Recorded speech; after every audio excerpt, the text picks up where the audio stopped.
FPL managers, welcome back to the channel. It's the Redman Fantasy Premier League. We used to be called the Red Zone FPL Focus channel. So just a little tweak, just the same way FPL is tweaking their patterns for the new season, guys. So yep, a few new changes to the game after finishing in the top 2k last season, guys. I won't be looking to play any differently. I'll be looking to play for the same glory, another shot at glory, guys, for a better rank. So guys, my biggest aim would be to finish in the top 1k of Fantasy Premier League, and that is a big ask, but I was so close to doing it last season, guys, and then I just about slipped up in the last game week of the season because I didn't bring in a Jared Bowen, but that's a story for another day. And then I took a -4 hit to have Evan Nielsen in the team, who actually blanked, but that's gone, that's said. And guys, so ahead of this new season, there's been a few tweaks. When I talk about tweaks, I mean there's been some new chips introduced, and as well as points calculation, also introduced. So I find the points calculation very interesting, as well as assist will be calculated a bit differently as well. So for the points calculation now, there would be points return when the defender makes at least 10 contributions, which includes interceptions, ball recoveries, goal line clearances, and stuff like that. So this is interesting because the defenders get an extra 2 points, and for the outfit players, which includes the attackers and the midfielders, they need to get at least 12 contributions similar to this, and they will get an extra 2 points. So guys, this makes certain players very attractive. Players like Moses Caicedo, Joao Gomez of Wolverhampton, Gravenberch. These are players that cover a lot of ground in 90 minutes, make a lot of interceptions. So guys, a situation last season where we were holding on to Morgan Rogers in our team, we won't have to do that anymore.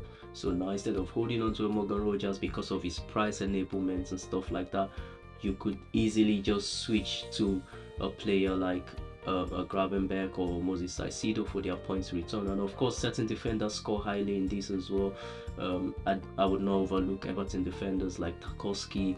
Brantwaite is also up there. So guys, a few more interesting tweaks to the game that should help us with how we play for the rest of the season. So hang around, guys. I will be showing you lot my team for the game week 1, and it's not going to be my final team, but just a team to start for now the season, and I'll give you lot my reasons why this is my team ahead of the new season.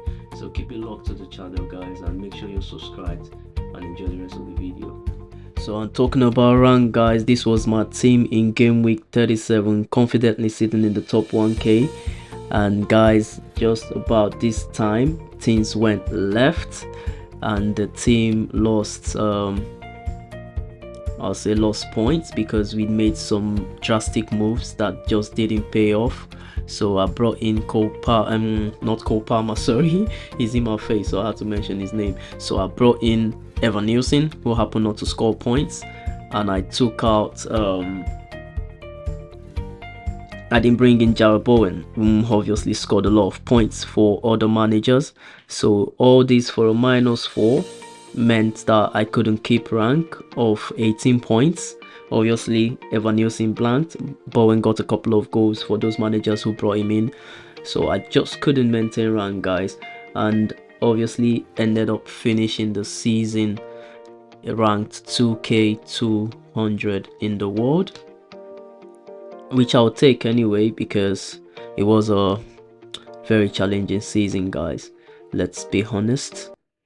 Unless you have some magic you do, you probably had it quite difficult as well, or challenging might be the word. So 2,640 points we ended up the season with and then overall rank 2,201 out of 11.5 million players. And hopefully this season, guys, we want to do better, finish in the top 10k again and see how the season goes. So for the rest of this video, I would be having a quick team setup ahead of the new season. Not gonna be my final team because obviously we have multiple transfers to be made until the start of game week 1. So I would just probably pick this team and give a few reasons why I'm settling for this group of players ahead of the season start.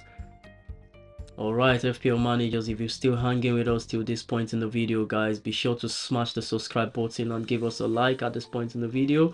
So guys, this is my team ahead of game week 1, and I will go ahead to show you the bench as well.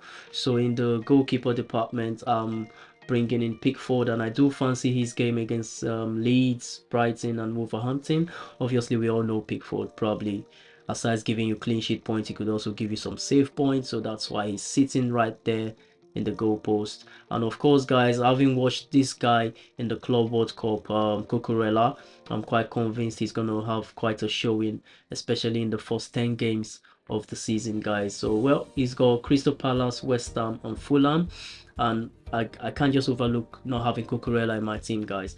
I'm not really looking for clean sheet points. I'm probably looking for some attacking returns, and who knows, he makes a lot of runs and he could get some interceptions and blocks and stuff like that.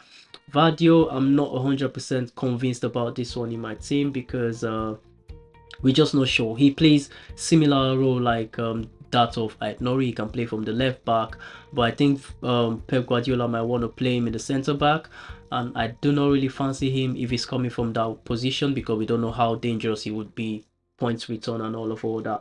Well, but for now he stays in my team. And of course, guys, there's unlimited number of transfers that you can make to your team before the start of game week 1, so there will be a lot of tweaks to still be done to this team. And guys, I cannot overlook Cole Palmer. He had a great Club World Cup campaign.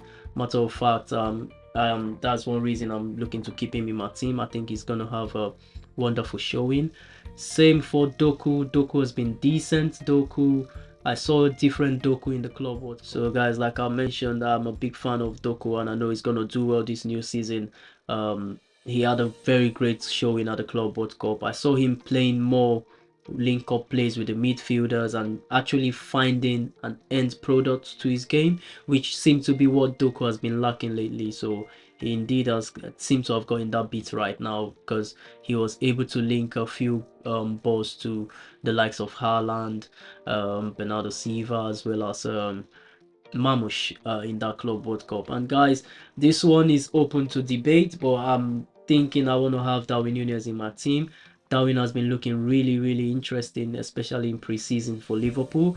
So guys, what I would say about having teams early on in the season is we are not really judging by the fixtures difficulty ratings, because I'll say it's a bit too early to go by that because we don't know the strength of, for example, a Chelsea team against a Leeds. You might say Chelsea, we whitewash them, but what if they come out strong, you know, playing very defensive football, and Chelsea only scramble a 1-0 win? So guys, I'll say for now the fixture difficulty rating is not the way to go about it. For now, if you're looking to build up a team, look to build up a team with players that have a chance to play 90 minutes.